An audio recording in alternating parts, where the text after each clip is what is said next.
Thoroughbred horse industry is such a unique, crazy business. We're raising the most expensive livestock in the world. This is the best place in the world to do it. They're some of the most beautiful and hardest working horse farms in the world. And behind each and every one of these Central Kentucky treasures are passionate people who have dedicated their lives to the horse industry. This is Behind the Gate, an insider's guide to Kentucky horse farms.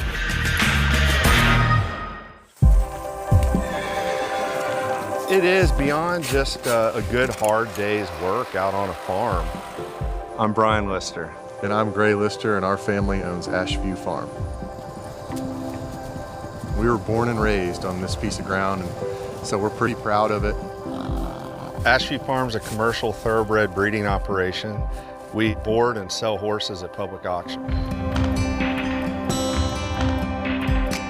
We're in Versailles, Kentucky, and we have a band of broodmares who produce a group of 25 to 35 foals every year that we hope to sell at the auctions. Thoroughbred horse industry is such a unique, crazy business. I mean, when you try to explain to people that you're farming 6- and 7-figure animals, you know, it's something that blows a lot of people's minds.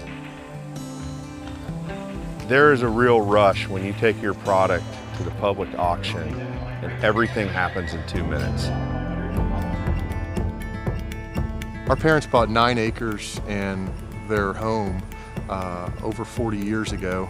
It now consists of 3 tracts of over 1,000 acres. It's a pretty special place to us.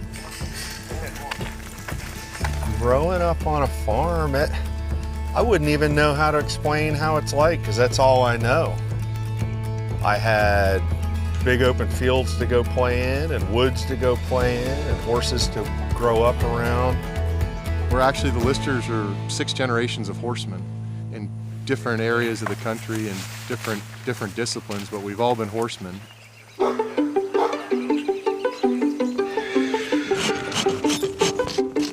The full checkup every morning, every horse. Just going over them, looking for bumps and bangs or cuts and bruises or something being a little bit lame, snots, look a little ill. These horses are athletes, and they are very powerful and strong athletes. And while they have a lot of personality and some of them are very affectionate towards people, you just can't ever lose sight of what they're physically capable of. There is no on-off switch. There's no close sign from 5 to 9. It's got to be a part of who you are. You better like working with animals because they will test your patience. By the time we're done with yearling prep, I mean, they're fit. They're flat out fit. And you know, I think the biggest risk with that is a yearling's still just a baby, and they get scared. They get scared, they get flighty. That's what thoroughbreds do. When you really look at the body of one of these animals that's fit, it is very impressive. You have so much invested, not just financially, but blood, sweat, tears, emotion into these animals, and when it is time to ultimately sell, things happen very quickly. Things can go right, things can go wrong. It's high intensity. Most of our horses have never even been off the farm before, so they've got their nerves associated with being in this unfamiliar place. You're trying to hold them on the ground and show them properly and show them to the billionaires and the really wealthy end users that are hopefully liking your horses.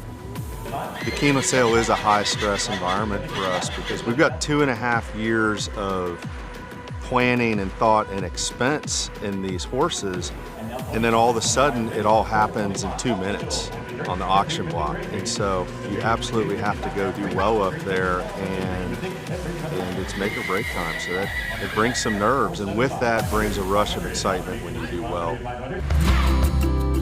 You 3 guys want to run up and get those fillies out, just move them across. The thing that we're probably most proud of is we have tenured staff here. Guys that have been here for over 40 years, women who've been here over 30 years. And you know, we were joking this morning about how a guy's been here for 12 years and he's kind of one of the rookies still. It's all kind of one big family. Just rub them and get them used to it. Everybody wants to rub their heads, so we ought to just start getting used to that. Yeah, Leon's been here for longer than I have. So yeah, he was working on our farm before I was even a thought. He was our makeshift babysitter on many a days where we just got turned loose to go work on the farm. And really, I think Leon, half of his job was just to keep an eye on us, make sure we didn't do something stupid. I try to shorten this up. I don't want to do too much at one time because they really don't like that, you know.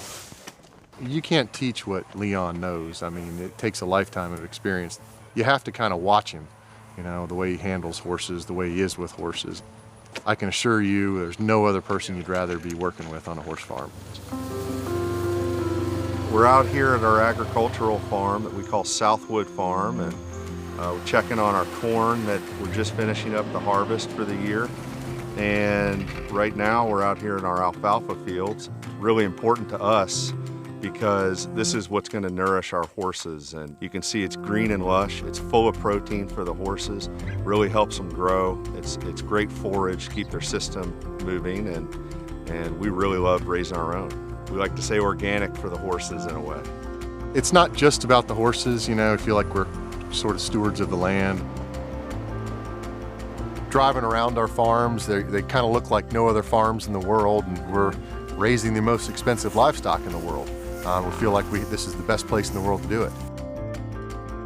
We're blessed here in central Kentucky with some amazing soil which is able to grow bluegrass, which is actually a really difficult grass to grow. You know, the horses love it. It builds sturdy bones. It's the limestone underneath it combined with the deep soil, and the bluegrass is probably the greatest fertilizer for a young growing horse.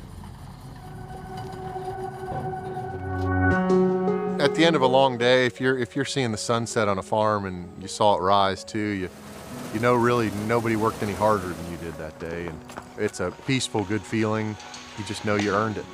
When you're turning out yearlings all summer long, that's usually as the sun is going down, and that can be a really calm, peaceful time.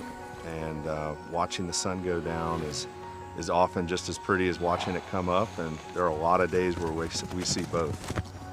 It all starts again tomorrow morning, doesn't it, Bryan? Sure does. Well, you are ready, girl, aren't you? Ready? I'm ready. Bombs away. All right, girl. See you in the morning.